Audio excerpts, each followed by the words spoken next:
السلام عليكم ورحمة الله وبركاته. بسم الله الرحمن الرحيم.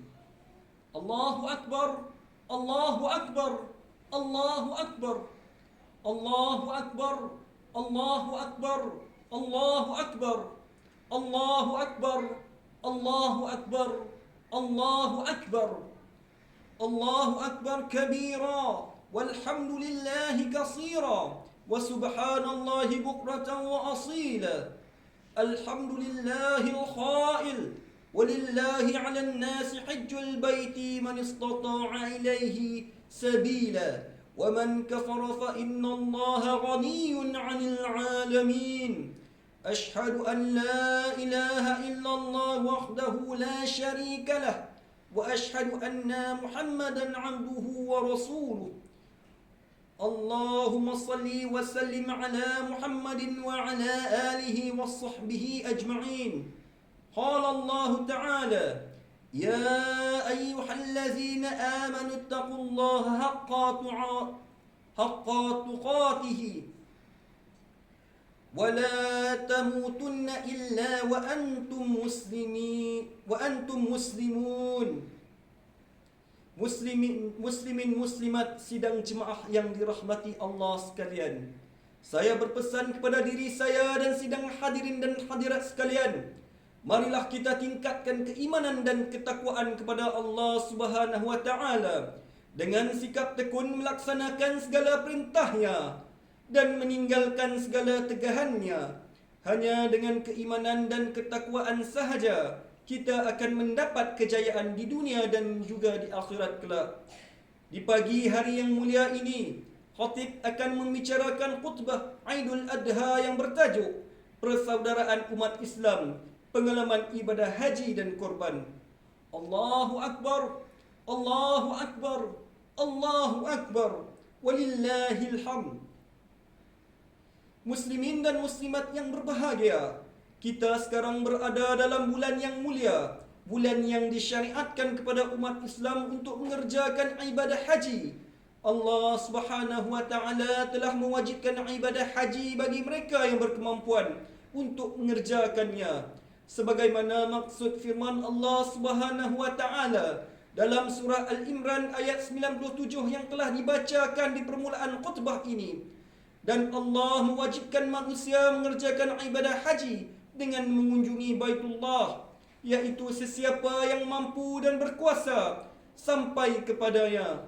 Dan sesiapa yang kufur, ingkar akan kewajipan ibadah haji itu, maka sesungguhnya Allah Maha Kaya, tidak berhajatkan sesuatu pun daripada sekalian makhluk. Umat Islam yang mengerjakan ibadah haji tidak mengharapkan ganjaran selain daripada haji yang mabrur, kerana ganjarannya adalah syurga. Rasulullah sallallahu alaihi wasallam pernah bersabda, sebagaimana hadis yang diriwayatkan daripada Abu Hurairah radhiyallahu anhu, al-umratu ila al-umrati kaffaratun lima bainahuma wal hajjul mabrur laisa lahu jazaa'un illa al-jannah. Satu umrah kepada satu umrah menjadi penghapus dosa di antara keduanya, dan haji yang mabrur tiada ganjaran melainkan syurga. Riwayat Al-Bukhari dan Muslim. Dalam bulan ini juga Allah Subhanahu wa taala telah mensyariatkan ibadah korban, suatu ibadah yang diwarisi daripada sejarah pengorbanan agung yang telah dilakukan oleh Nabi Ibrahim alaihissalam dan keluarganya. Pensyariatan ibadah korban telah dirakamkan Allah Subhanahu wa taala dalam Al-Quran menerusi surah Al-Hajj ayat 34. Bismillahirrahmanirrahim. Qala Allah Ta'ala: "Wa likulli ummatin ja'alna mansakan liyazkuru Allahi 'ala ma razaqahum min bahimatil an'am fa ilahukum ilahun wahidun falahu aslimu wabashiril muhtinin." Dan bagi tiap-tiap umat kami syariatkan ibadah menyembelih korban atau lain-lainnya, supaya mereka menyebut nama Allah sebagai bersyukur.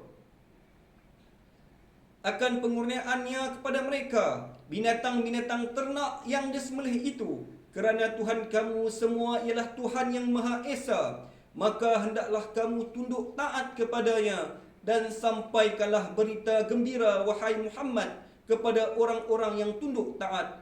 Allahu Akbar, Allahu Akbar, Allahu Akbar, walillahil hamd. Hadirin dan hadirat yang dirahmati Allah sekalian, Aidul Adha pada tahun ini disambut dalam suasana yang berlainan daripada tahun-tahun sebelumnya. Penularan wabak COVID-19 yang telah menjangkiti lebih daripada 836,000 orang dan mengorbankan lebih daripada 6,000 jiwa di Malaysia membuatkan pihak pemerintah menetapkan prosedur operasi standard SOP dalam banyak hal dan sebagai langkah berjaga-jaga. Pelaksanaan ibadah haji dan korban turut terkesan kerananya pihak kerajaan Malaysia turut tidak dapat menghantar jemaah haji pada tahun ini kerana Arab Saudi tidak membuka jemaah dari luar. Namun begitu, ia tidak memadamkan roh dan matlamat pelaksanaan ibadah haji dan korban. Kedua-dua ibadah ini mengajar kita untuk terus mengukuhkan persaudaraan dalam kalangan umat Islam. Ibadah haji menuntut umat Islam dari pelbagai negara, bangsa dan warna kulit berkumpul bersama-sama sebagai suatu jemaah dengan satu tujuan, iaitu semata-mata mahu mengabdikan diri kepada Allah Subhanahu wa taala. Begitu juga dengan ibadah korban. Hukum pelaksanaannya adalah sunat muakkad, bertujuan untuk mendekatkan diri kepada Allah Subhanahu wa taala. Ibadah ini mengajar kita untuk saling bermuafakat, bantu-membantu antara satu dengan yang lain dan sekaligus dapat mengukuhkan persaudaraan sesama kita. Allah Subhanahu wa taala berfirman menerusi surah Al-Hujurat ayat 10, "Innamal mu'minuna ikhwatun fa aslihu baina aqwaikum wattaqullaha la'allakum tarhamun." Maksudnya, sebenarnya orang-orang yang beriman itu adalah bersaudara, maka damaikanlah di antara dua saudara kamu yang bertelingkah itu, dan bertakwalah kepada Allah Subhanahu wa taala supaya kamu beroleh rahmat. Rasulullah sallallahu alaihi wasallam pernah bersabda dalam sebuah hadis daripada Anas bin Malik radhiyallahu anhu, "La tabaghadu wa la tahasadu wa la tadabaru wa kunu ibadallahi ikhwana wa la yahillu limuslimin an yahjura aqahu fawqa salasin." Janganlah kamu saling benci membenci, saling dengki mendengki, dan saling bermusuh-musuhan. Jadilah kamu sebagai hamba-hamba Allah yang bersaudara. Tidak halal bagi seorang Muslim tidak bertegur saudaranya lebih daripada 3 hari. Riwayat Al-Bukhari dan Muslim. Allahu Akbar, Allahu Akbar, Allahu Akbar, walillahil hamd. Hadirin dan hadirat yang berbahagia, sebagai umat Islam yang bersaudara, marilah kita mengambil pengajaran daripada pengalaman ibadah haji dan korban ini.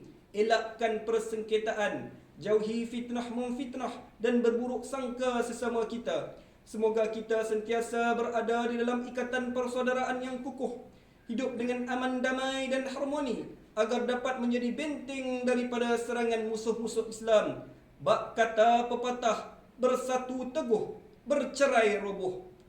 Rasulullah sallallahu alaihi wasallam pernah bersabda sebagaimana hadis yang diriwayatkan daripada Abu Musa radhiyallahu anhu, "Al-mu'minu lil-mu'mini kal-bunyan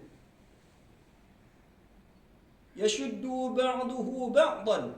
Yang bermaksud, seorang mukmin bagi mukmin yang lain seperti bangunan, sebahagiannya menguatkan sebahagian yang lain. Riwayat Al-Bukhari. Allahu Akbar, Allahu Akbar, Allahu Akbar, walillahil hamd.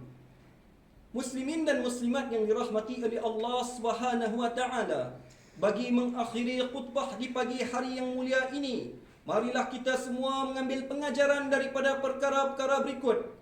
Pertama, umat Islam hendaklah meyakini perintah untuk mengukuhkan persaudaraan dalam Islam adalah daripada Allah Subhanahu wa taala.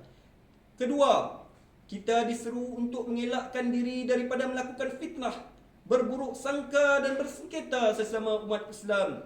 Ketiga, kita sebagai umat Islam hendaklah mengelakkan diri daripada perpecahan dengan menjadikan Al-Quran sebagai pegangan. A'udzubillahi minasyaitonir rajim. Wala takunu kallazina tafarraqu wakhtalafu min ba'di ma ja'ahumul bayyinat. Wa ulaika lahum 'azabun 'azim. Yang bermaksud, dan janganlah kamu menjadi seperti orang-orang Yahudi dan Nasrani yang telah bercerai-berai dan perselisihan di dalam agama mereka sesudah datang kepada mereka keterangan-keterangan yang jelas, yang nyata, yang dibawa oleh Nabi-Nabi Allah, dan mereka yang bersifat demikian akan beroleh azab siksa yang besar. Surah Al-Imran ayat 105. Barakallahu li wa lakum fil Qur'anil azim wa nafa'ani wa iyyakum bima fihi minal ayati wazikril hakim wa taqabbal minni wa minkum tilawatuhu innahu huwas sami'ul alim. Aqulu qawli hadza wa astaghfirullahal azim li wa lakum wa lisairil muslimina wal muslimat fastaghfiruhu innahu huwal ghafurur rahim. Allahu akbar, Allahu akbar, Allahu akbar, walillahil hamd.